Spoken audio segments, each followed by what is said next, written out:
안녕하세요. 성경 읽는 시간입니다. 네, 우리 어제 열왕기상 9장까지의 말씀을 읽어봤는데요. 이제 뭔가 좀 찝찝한 느낌을 제외하고는 솔로몬이 이제 나라를 참 멋있게 잘 꾸며놨잖아요. 이제 성전도 멋있게 짓고, 그리고 이제 그 자기 궁도 어마무시하게 지어놨는데, 열왕기상 이제 앞으로 솔로몬의 그 일대기가 쫙 펼쳐질 것 같아요. 네, 과연 어떤 내용이 또 있을지, 또 솔로몬의 지혜로 어떻게 잘 헤쳐나갈지 같이 한번 보도록 하겠습니다.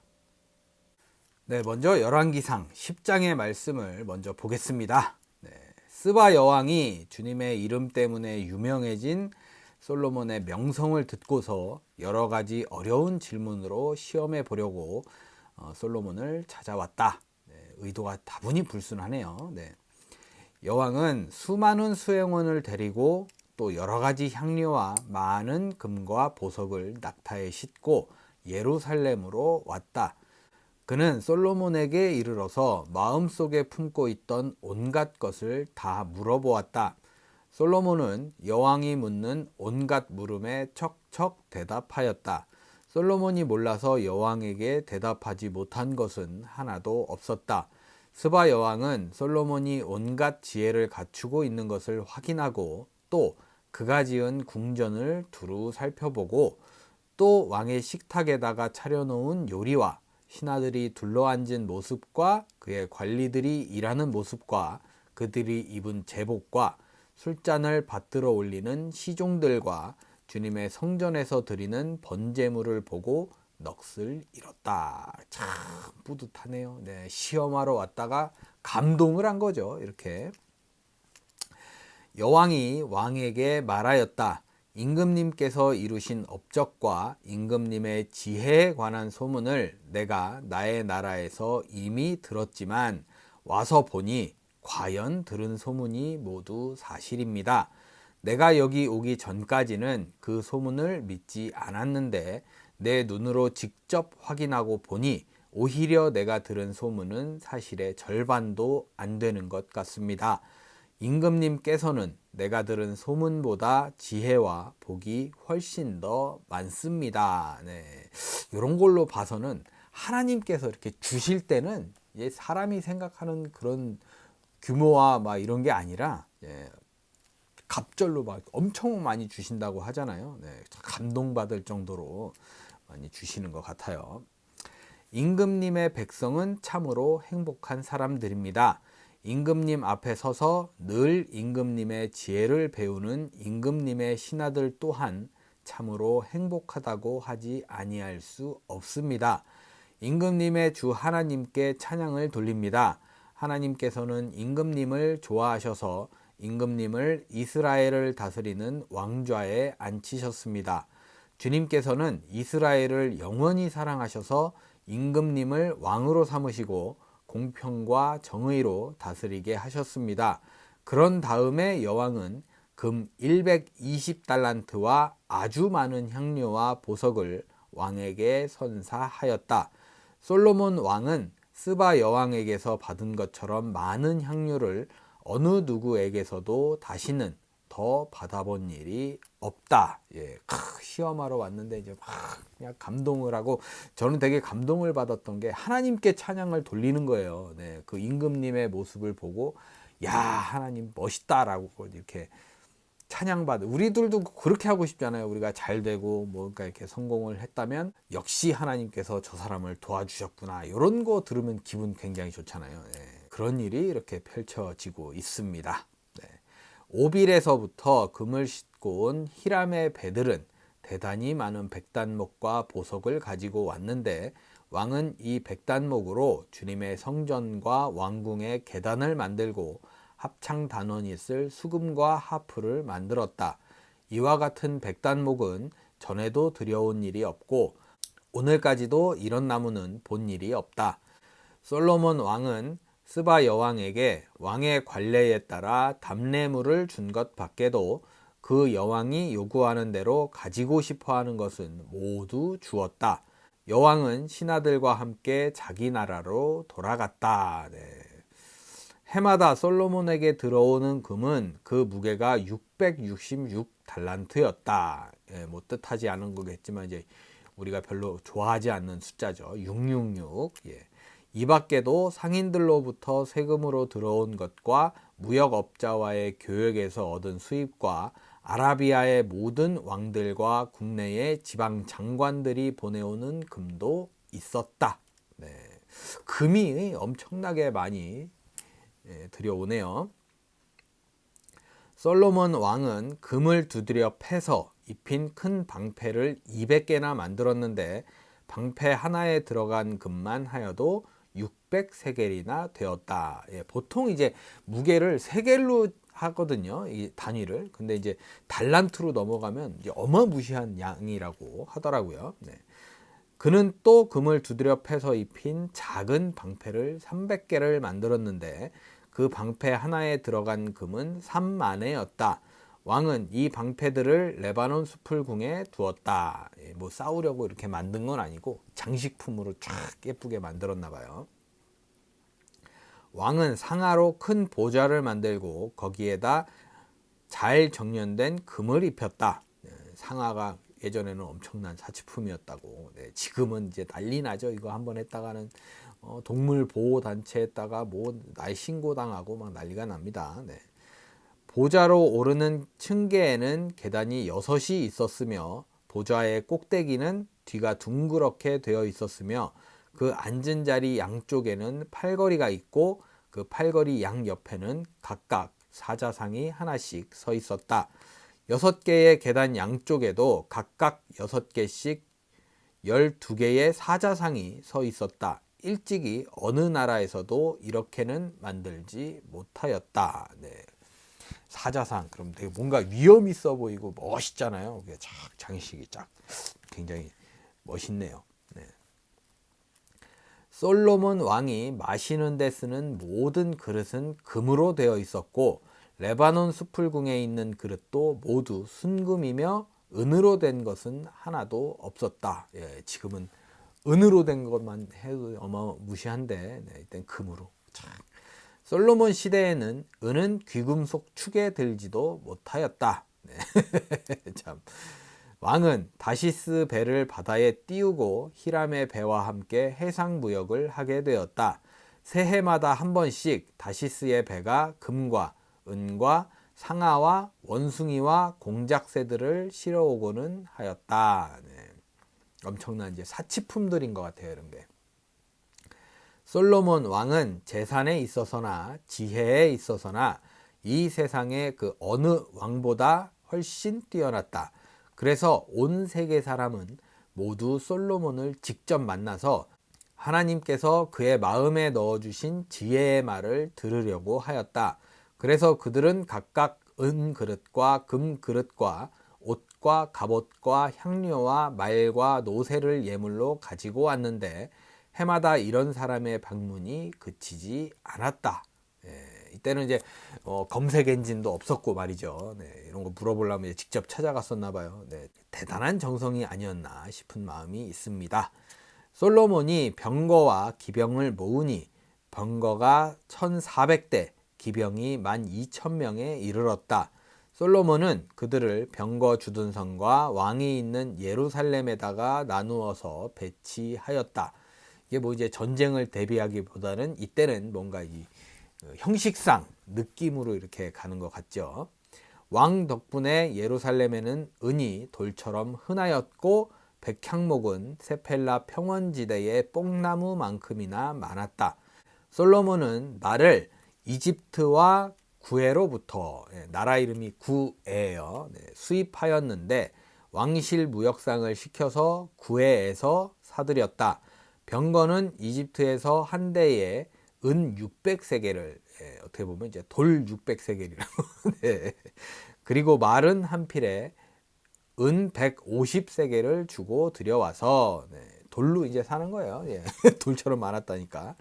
그것을 헷 족속의 모든 왕과 시리아 왕들에게 되팔기도 하였다. 네, 뭔가 이게 풍요롭고 든든하고, 네, 굉장히 참 어마무시한 사치를 즐긴 솔로몬 왕국이네요. 네, 주시면 이렇게 막 끊임없이 퍼부어 주시는 것 같아요. 하나님께서. 네, 이렇게 어떻게 보면 이제 자랑하면서 네, 자랑하면서 이제 10장이 마무리되었습니다.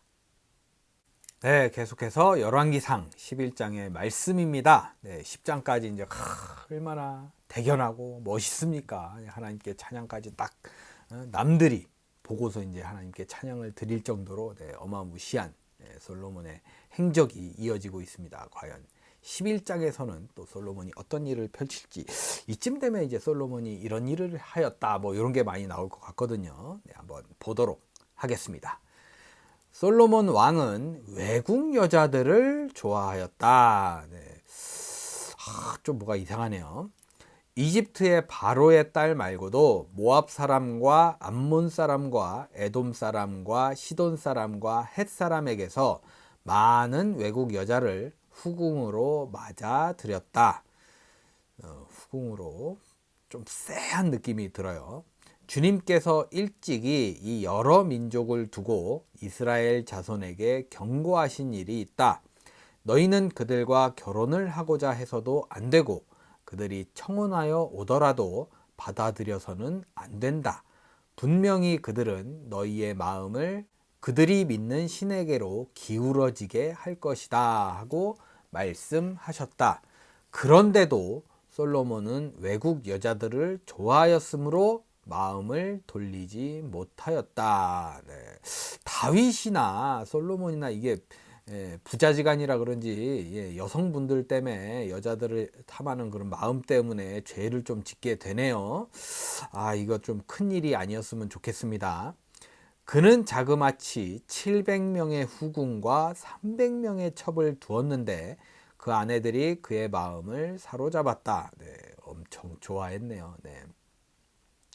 솔로몬이 늙으니 그 아내들이 솔로몬을 꾀어서 다른 신들을 따르게 하였다. 그래서 여기서 그래서가 들어가면 안 돼요. 네, 하지만이 들어가야 되는데 솔로몬은 자기의 주 하나님께 그의 아버지 다윗만큼은 완전하지 못하였다. 솔로몬이 시돈 사람의 여신 아스다롯과 많이 들어봤죠? 아스다롯 많이 부시기도 했어요. 암몬 사람의 우상 밀곰을 따라가서 밀곰은 좀 신상이네요. 주님 앞에서 악행을 하였다. 그의 아버지 다윗은 주님께 충성을 다하였으나 솔로몬은 그러하지 못하였다.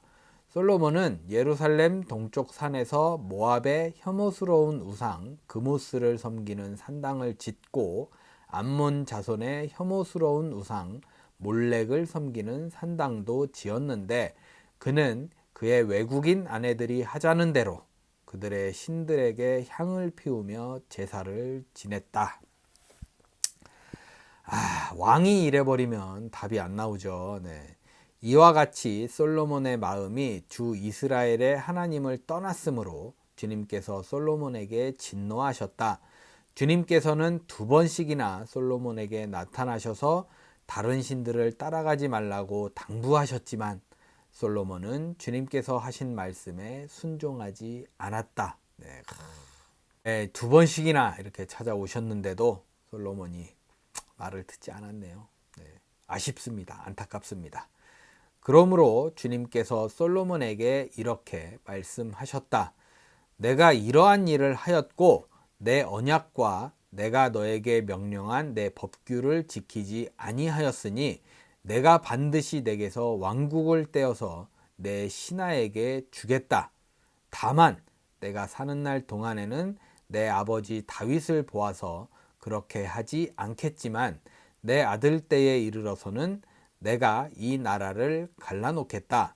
그러나 이 나라를 갈라서 다 남에게 내주지는 않고 나의 종 다윗과 내가 선택한 예루살렘을 생각해서 한 지파만은 내 아들에게 주겠다. 네.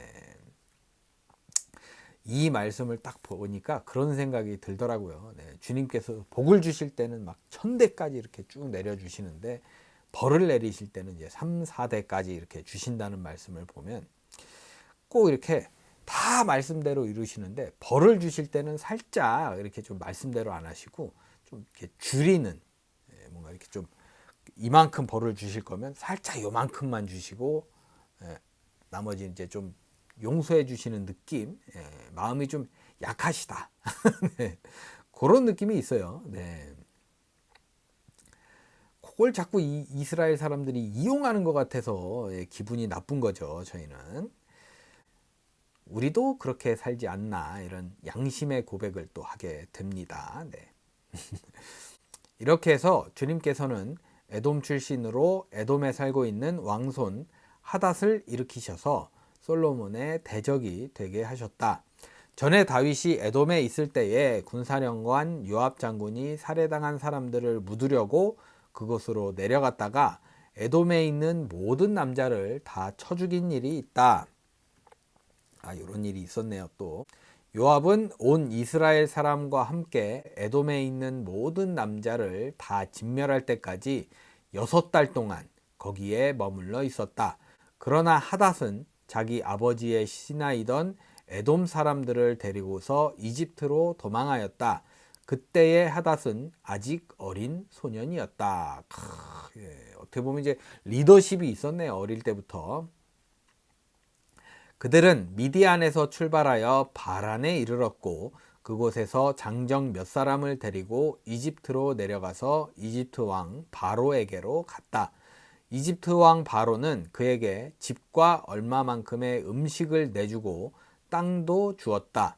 하닷이 바로의 눈에 들었으므로 바로는 자기의 처제 곧 다브네스 왕비의 동생과 하닷을 결혼하게 하였다.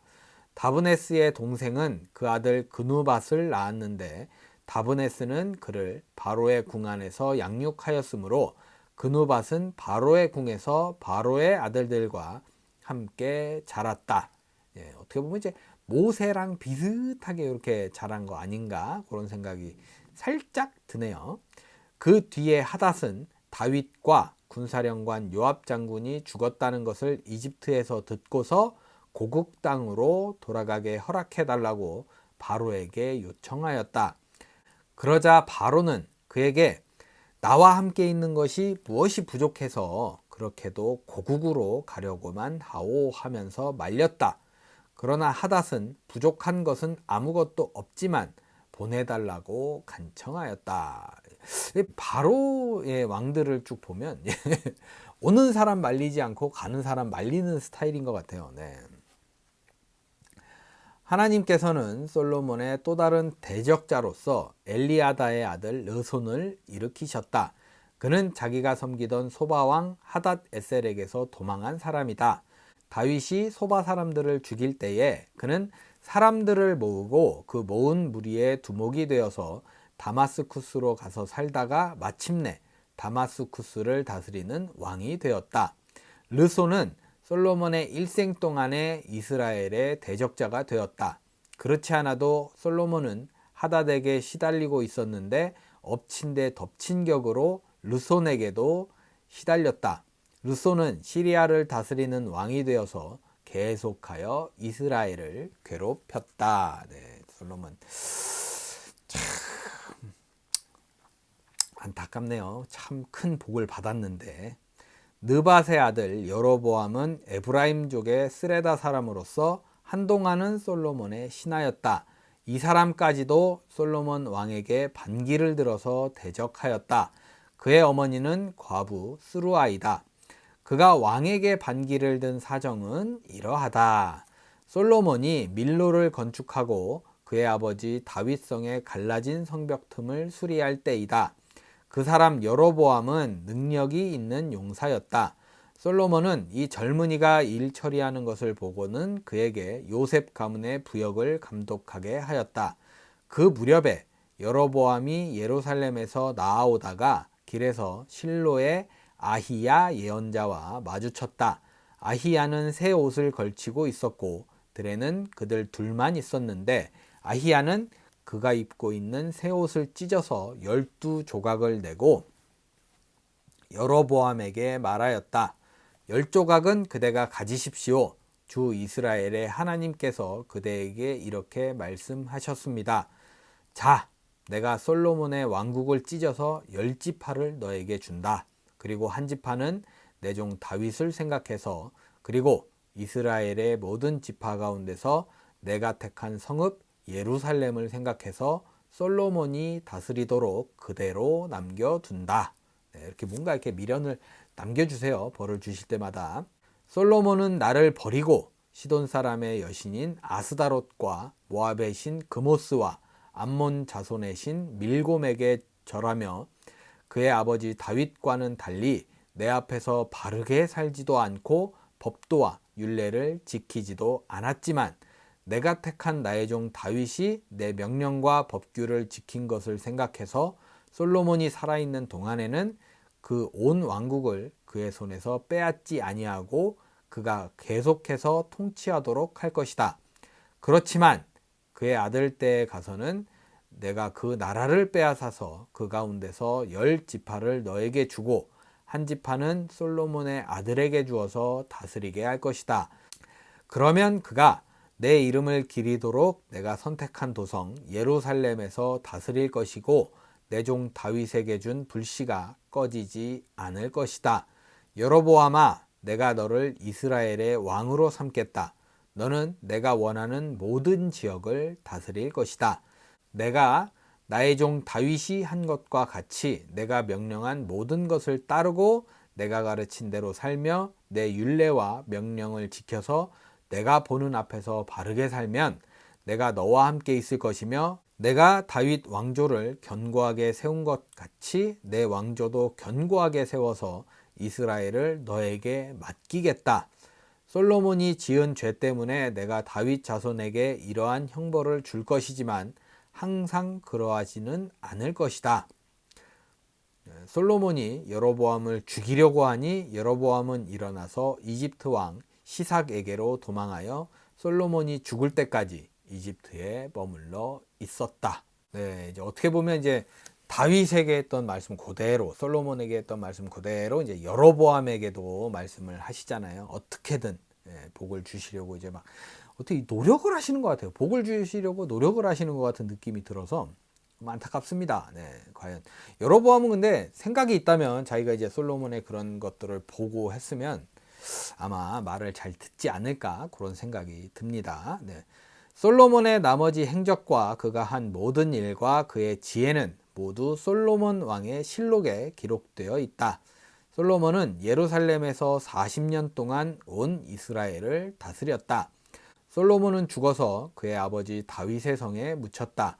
그의 아들 르호보암이 그의 뒤를 이어 왕이 되었다. 네.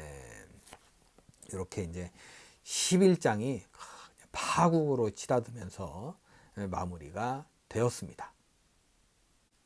네, 끝으로 열왕기상 12장의 말씀입니다. 네, 저는 이제 11장에서 솔로몬의 이제 활약상을 좀 쭉 보나 했더니 어마무시한 일이 펼쳐졌네요. 네, 솔로몬이 이제 죽고 뭘 했는지도 이제 성경에 써 있지 않네요. 네, 참 안타깝습니다. 네, 12장 과연 어떤 내용일지 보겠습니다.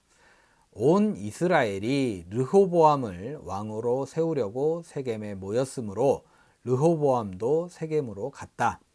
느밧의 아들 여로보암도 이 소문을 들었다. 그때에 그는 솔로몬 왕을 피하여 이집트로 가서 있었다. 이집트에서 사람들이 여로보암을 불러내니 그가 이스라엘의 모든 회중과 함께 르호보암에게로 가서 이렇게 말하였다. 임금님의 아버지께서는 우리에게 무거운 멍에를 메우셨습니다. 이제 임금님께서는 임금님의 아버지께서 우리에게 지워주신 중노동과 그가 우리에게 메워주신 이 무거운 멍에를 가볍게 해주십시오. 그러면 우리가 임금님을 섬기겠습니다. 르호보암이 그들에게 말하였다. 돌아갔다가 사흘 뒤에 나에게로 다시 오도록 하시오. 이 말을 듣고서 백성들은 돌아갔다. 네. 갑작스럽게 이렇게 막 일이 펼쳐져 가지고 르호보암도 당황스러울 거예요. 네. 르호보암 왕은 부왕 솔로몬이 살아있을 때에 부왕을 섬긴 원로들과 상의하였다. 이 백성에게 어떤 대답을 해야 할지 경들의 충고를 듣고 싶소. 그들은 르호보암에게 이렇게 대답하였다. 임금님께서 이 백성의 종이 되셔서 그들을 섬기려고 하시면 또 그들이 요구한 것을 들어주시겠다고 좋은 말로 대답해 주시면 이 백성은 평생 임금님의 종이 될 것입니다.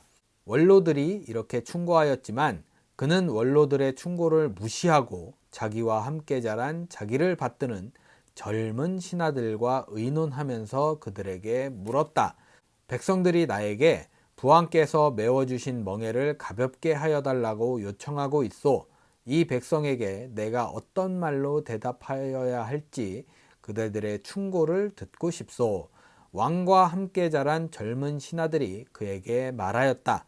이 백성은 임금님의 아버지께서 그들에게 메우신 무거운 멍에를 가볍게 해달라고 임금님께 요청하였습니다. 그러나 임금님께서는 이 백성에게 이렇게 말씀하십시오. 내 새끼손가락 하나가 내 아버지의 허리보다 굵다.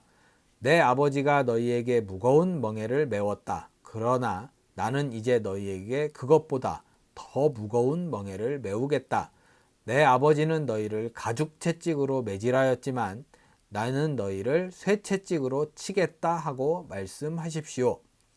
왕이 백성에게 사흘 뒤에 다시 오라고 하였으므로 여로보암과 온 백성은 사흘째 되는 날에 르호보암 앞에 나아왔다. 왕은 원로들의 충고는 무시하고 백성에게 가혹한 말로 대답하였다.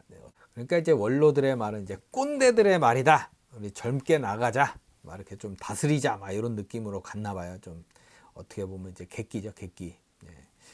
그는 젊은이들의 충고대로 백성에게 말하였다. 내 아버지가 당신들에게 무거운 멍에를 메웠소. 그러나 나는 이제 그것보다 더 무거운 멍에를 당신들에게 메우겠소. 내 아버지는 당신들을 가죽 채찍으로 매질하였지만 나는 당신들을 쇠 채찍으로 치겠소. 왕이 이렇게 백성의 요구를 들어주지 않은 것은 주님께서 이를 그렇게 뒤틀리게 하셨기 때문이다. 이것은 주님께서 실로 사람 아히야를 시켜서 느밧의 아들 여로보암에게 하신 말씀을 이루시려는 것이었다. 온 이스라엘은 왕이 자기들의 요구를 전혀 듣지 않는 것을 보고 왕에게 외쳤다. 우리가 다윗에게서 받을 몫이 무엇인가? 이새의 아들에게서는 받을 유산이 없다. 이스라엘아, 저마다 자기의 장막으로 돌아가라. 다윗아, 이제 너는 내 집안이나 돌보아라. 그런 다음에 이스라엘 백성은 저마다 자기의 장막으로 돌아갔다. 그러나 유다의 여러 성읍에 살고 있는 이스라엘 자손은 르호보암의 통치 아래에 남아 있었다. 하나님께서 말씀하신 그대로 이렇게 되죠.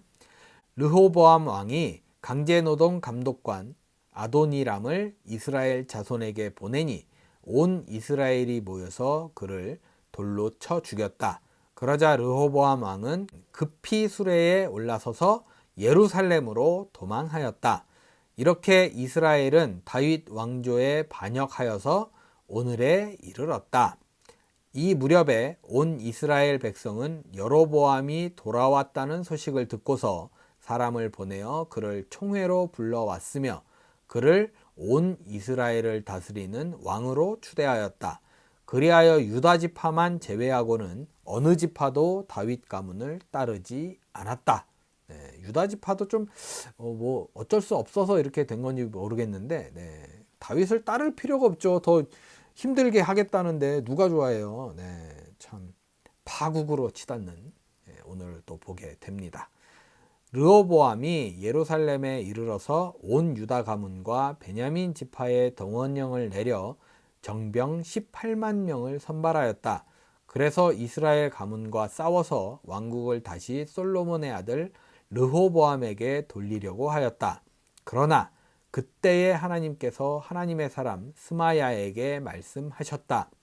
너는 유다 왕 솔로몬의 아들 르호보암과 유다와 베냐민의 모든 가문과 그 밖에 나머지 모든 백성에게 이 말을 전하여라. 나 주가 말한다. 일이 이렇게 된 것은 내가 시킨 것이다. 너희는 올라가지 말아라. 너희의 동족인 이스라엘 자손과 싸우지 말고 저마다 자기 집으로 돌아가거라. 그들은 이러한 주님의 말씀을 듣고 주님의 말씀에 순종하여 모두 귀향하였다. 어떻게 보면 하나님이 살려주신 거죠. 네, 전쟁하면 아마 제가 봤을 때 한 100% 진다. 네, 이런 생각이 있는데 하나님께서 살려주셨다. 뭐 이런 느낌이 강하게 듭니다. 여로보암이 에브라임의 산지에 있는 세겜성을 도성으로 삼고 얼마 동안 거기에서 살다가 브누엘 성을 세우고 그리로 도성을 옮겼다. 그런데 그런데 요거 좀 쎄하네요. 여로보암의 마음에 잘못하면 왕국이 다시 다윗 가문으로 돌아갈지도 모른다는 생각이 들었다. 이 백성이 예루살렘에 있는 주님의 성전으로 제사를 드리려고 올라갔다가 그들의 마음이 그들의 옛 주인인 유다왕 르호보암에게로 돌아가게 되는 날이면 그들이 자기를 죽이고 유다왕 르호보암에게 돌아갈지도 모른다는 생각이 들었다. 왕은 궁리를 한 끝에 금송아지상 2개를 만들었다. 네, 참 듣자마자 좀 짜증이 나는데 그리고는 백성에게 이렇게 말하였다. 예루살렘으로 올라가는 일은 너희에게는 너무 번거로운 일이다. 이스라엘 백성들아, 너희를 이집트에서 구해주신 신이 여기에 계신다. 참 이렇게 돌아올 수 없는 강을 건넜다. 뭐 이런 표현을 하잖아요. 네, 그렇게 되네요. 말 하여튼 더럽게 안 듣는 것 같아요. 보면. 그리고 그는 금송아지상 2개를 하나는 베델에 두고 다른 하나는 단에 두었다. 그런데 이 일은 이스라엘 안에서 죄가 되었다. 백성들은 저 멀리 단까지 가서 거기에 있는 그 한 송아지를 섬겼다. 여로보암은 또 여러 곳에 산당을 짓고 레위 자손이 아닌 일반 백성 가운데서 제사장을 임명하여 세웠다. 여로보암은 유다에서 행하는 절기와 비슷하게 하여 8째 달 보름날을 절기로 정하고 베델에다 세운 제단에서 그가 만든 송아지들에게 제사를 드렸으며 그가 만든 베델의 산당에서 제사를 집행할 제사장들도 임명하였다.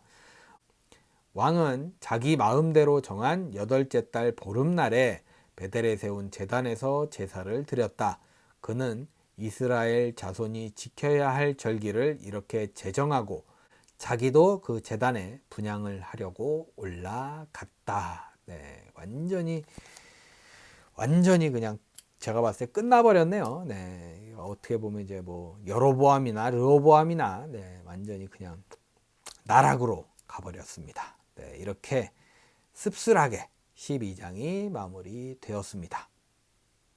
네, 이렇게 해서 오늘 열왕기상 10장부터 12장의 말씀 모두 읽어봤습니다. 네, 10장 시작할 때만 해도 막 솔로몬을 바라보고 사람들이 막 하나님을 찬양할 정도로 어마무시했잖아요. 막 뿌듯하고 멋있었잖아요. 근데 이거 무너지는 건 그냥 한순간이네요. 쫙 그냥 나락으로 떨어져 버리는데 이거 세우고 막 이렇게 일으키고 뭔가 하는 것보다 지키는 게 정말 어려운 일이구나 하는 걸 좀 느끼게 되는 하루였습니다.